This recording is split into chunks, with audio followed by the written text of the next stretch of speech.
hình tăng lên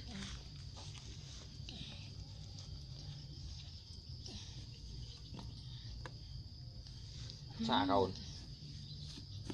thôi đại cái bạn nó đây tên là bay chúng mày chụp ui sạch đấy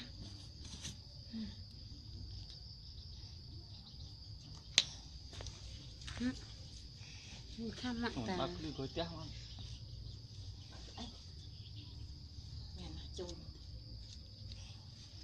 cho vào bác lư đây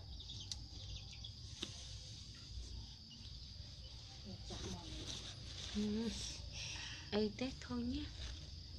ô chọt thì ấy thế tao không bên rồi tao không bên mà nằm hey